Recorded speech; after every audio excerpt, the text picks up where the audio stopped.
wasn't expect to come up right away, but if you stay ready, you don't have to get ready.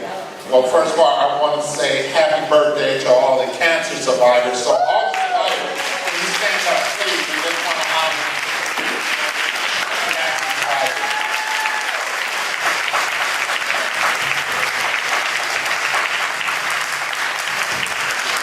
That's what it's all about. That's what it's all about. We just want to recognize you and continue to celebrate more birthdays. You know, we're here trying to beat this fight and this battle against cancer, so we won't hear those words, "You have cancer," again, as the words that I heard. And to be correct, my wife actually passed about 12 years ago from colon cancer, and I had to hear those words where I heard it from her that she had cancer, and she heard it from the physician, and that was a difficult time. But I'm going to just try to be as brief as possible. I want to thank Penny for inviting me. She asked me to come and share my story as a caregiver, and I didn't know exactly what did she want me to say or the message she wanted me to come across, but she said, just share your testimony. So I'm just going to try to do a brief testimony of what I went through. So my journey actually started in 96, when I met my lovely wife, Kim. And so we married in November 96. And during that time, my wife wasn't, and I'm going to just give you a funny story as I progress on, but my wife was not a domestic person, if I want to say that. You know, she was a business lady, traveling the world, but she wasn't a good cook. So in the beginning, when we got married, I normally did the cooking, but she wanted to cook breakfast for me one morning. And so she said, I'm going to cook breakfast for you in bed. So she did so. It took her about an hour, and put a little rattling inside the kitchen. And then when she brought the breakfast to me, she said, well, honey, here's your breakfast. And I said, are you going to eat? She said, well, no, this is it. I mean, what do you mean this is it? And I'm like, we have eggs, we have everything. She said, no, this is it. Everything else I destroyed. I only was able to make enough for you. And so I said I would go in the kitchen and clean up since she did the breakfast. She said, no, you don't want to go in there. And I said, no, I want to go in and help you. You make breakfast, I'm going to clean it. When I walked in there, it looked like a tornado that went through my kitchen. And so hence, she had the name of Baby Tornado, because every pot and pan was used. We actually had a waffle maker. I didn't have waffles, but I looked at the waffle maker, it was in the trash. So what happened there? She said, I'm not going to clean that thing. So there was more batter on the outside than it was on the inside.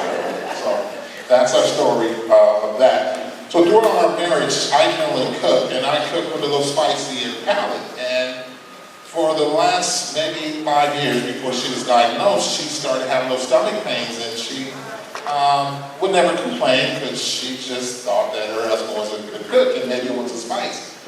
And then around October 2004, she had a very sharp pain in her stomach. She went to the hospital after work, and I went to her physician, and they said they could not find anything, but they were going to set up an appointment for the following week to run some tests.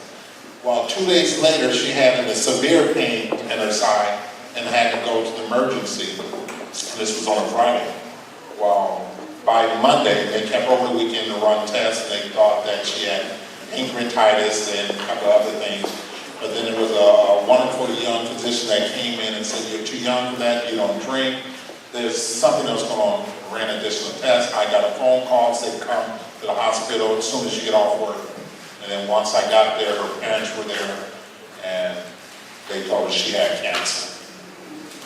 So that was one of the toughest times. And then also at that point, it's not only just cancer, but stage 4 cancer. But we were positive, and we were the true believers, and we said God is going to bring us through this. So we went through a series of tests, and we just said we're going to beat this journey, we're going to fight this journey. And so as we went on through hospital visit after surgery after surgery after surgery, and just her going in the hospital. And I want to just share one little thing about, my late wife, is that throughout all this, because we're true believers, that she just knew and trusted in God. Through her hospital stage, she had planned her parents' wedding anniversary there in the hospital, and also my mom, her mother-in-law, birthday party, where we had a party and a cake that she ordered, and we We had the little ice cream cups, in the hospital with the wooden spoons. Yeah, so we had all that in the hospital. But that's the type of woman that she was, that she was just really thinking about others, and even sending flowers. And we had relatives and even folks at the funeral that said that while she was in the hospital going through radiation and treatment, she was sending flowers. And later on, I saw the bill from that. So that everybody that she spent a lot of money sending flowers to folks that had colds, and they just had the flu, but she was more concerned about them than her own health. So fast forward, New Year's Eve, 2005, she went in the hospital and just continued going in and out, battling. And as we were at home, and she was sick, and my mom was with us, and she just said, I gotta go to the hospital, I'm not feeling well. And I believe truly in my heart that she had made peace with God, because she's a true believer. She said, I'm not worried about where I'm going. You guys gotta worry, because I'm going to see the Father. Amen. And as my father-in-law and myself prayed for a prayer that God's will be done, she just continued on. But so New Year's Day, we spent the whole day in the hospital just praying for her and praying. And subsequently, she lost the battle to cancer several days later. We're moving forward, and I'm going to steal a little bit of my aunt testimony as well. During that time, my aunt, and I want to share this, because you're going to have your own story, but my aunt had missed a couple of her appointments as well, her mammogram. So when my wife was diagnosed, several days later, I said, I need to go. And she was diagnosed with cancer as well. So I'm saying this to say that we lost a life, but we gained another. And then also it put me on this fight, this battle against cancer. Amen. So after she passed, I was looking for a reason looking for a purpose to keep her memory going, to memorialize her. And my aunt found out about an event called Relate for Life.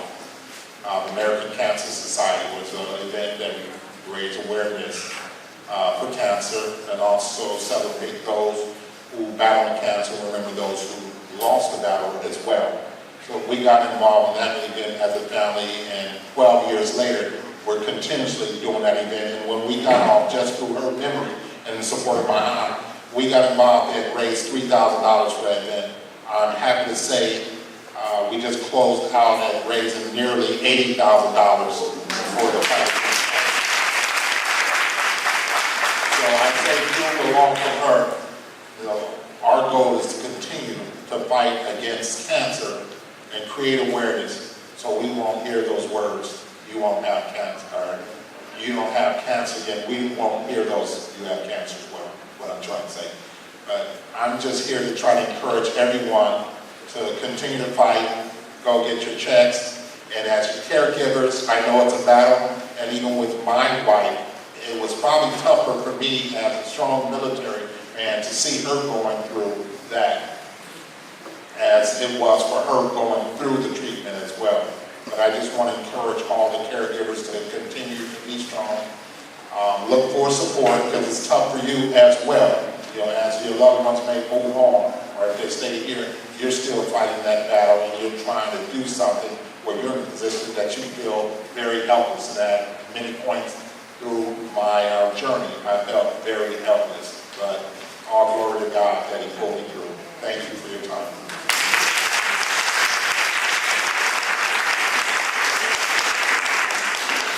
So I'm Madeline Wilson. I guess I'll take it. Okay, my name is Madeline, and Kim, I'm his aunt, and his wife was really an amazing person. He did say he wanted to do something to honor her, and I had no idea if he was going to keep me working since then. But I think it's an opportunity to be able to try to help change some of the disparity that is going on. I will always say change the statistics in South LA. I was born in LA. As of today, I'm almost a 14-year breast cancer survivor. I'm a triple negative.